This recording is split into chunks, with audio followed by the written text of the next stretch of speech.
The Bharat Jodo 2.0 for the Congress. Rahul Gandhi to set out and embark on his yatra from January. It's going to be a 6,700 kilometer yatra, and it's expected to cover over 100 Lok Sabha seats.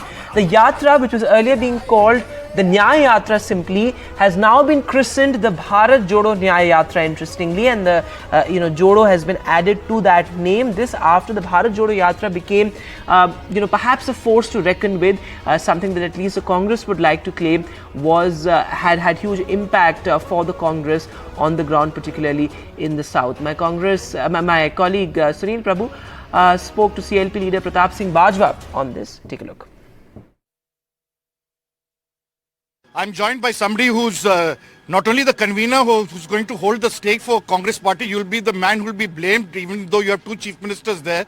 Very difficult job of finding alliances. What's the finality? Because you're meeting today with the Congress president and former Congress president on this important issue. See what is going on internally within the party as far as alliances are concerned. I don't think that I have the privilege of disclosing all that what we are trying to do, but certainly we had some discussion with some of the state leaders, our party presidents, our legislature party leaders, and in due course of time we will be coming to certain decisions. Certainly whatever has come to our notice, whatever has been brought to our notice, that will be conveyed to the leadership, and then the way forward will be decided. So we're not interested in knowing the details, but honestly, it is always a give and take in a seat adjustment, and it's always very difficult. I know how difficult it must be for the five of y'all, because y'all will be the thing. Where all do you think you can have seat adjustments? That is, broadly for everybody. See, I don't think that it is appropriate on my part on talking about what seats to which party. These are not the matters, and you will certainly appreciate that seat sharing or negotiation cannot happen publicly. Mr. Bajwa, you've been fighting tooth and nail to protect Punjab's interests, Punjab's Congress's interests, but I think you've lost the battle now. There will have to be an alliance with the Aam Aadmi Party. The Punjab state unit has met the central leadership a couple of days earlier. We have made up stand very clear, and we stand at that. And only results will tell you. Just wait for a couple of more days. We have been told inside, please don't discuss certain matters which are taboo at the present moment. No, so I'm just giving you information because now Mr. Arvind Kejriwal has been invited to participate in the, take part in the Bharat Jodo Nyaya Yatra. See, so do you have a problem with that? Then I have no problem with either you or with Mr. Kejriwal. I only have a problem that Kejriwal is getting ED summons, and Bhagwant Mann is missing from the scene. He has gone on a Vipassana tour to Visakhapatnam. And Kejriwal Sahab himself was on a Vipassana to Hoshiarpur in Punjab. And his chief minister today, knowing fully well the ED would be calling its national convener, has eloped to Visakhapatnam of all the places. He should have, see, Vanto, he doesn't need a Vipassana because he can not sit idle. He himself concedes if he doesn't speak for 17 to 18 hours, he may have some kind of major problem in his stomach.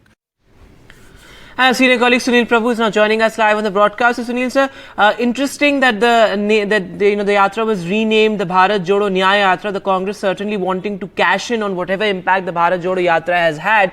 Though there have been mixed successes, it's been a mix of successes and failure. It was able to form the government in Himachal, but there was a loss in Gujarat. Telangana, Karnataka, of course, have been a victory for the Congress. But why the Northeast? Manipur is an interesting choice, of course, but talk to us about the route that it's going to traverse and the renaming of this yatra.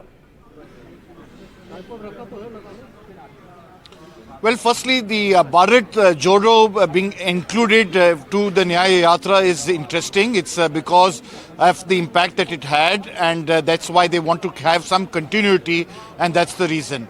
The reason for why they have chosen the Northeast is very important and very critical in the context of the fact that they want to send a message loud and clear that, Manipur symbolizes what nobody likes to talk about, be it in the media, be it the center, be it the state, and continuing violence. It's a sensitive subject.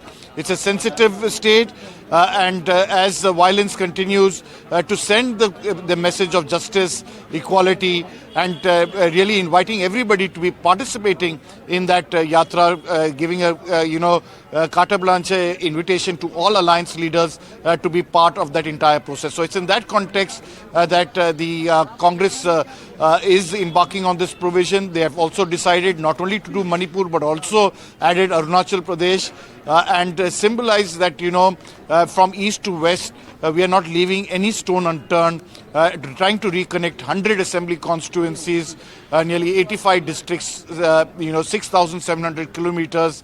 It's going to be a little bit of a hybrid version from a bus journey to a Padyatra, but the idea to reconnect and hopefully help the party galvanize in what is going to be an extremely formidable battle against the against the NDA, against the BJP led by Prime Minister Narendra Modi.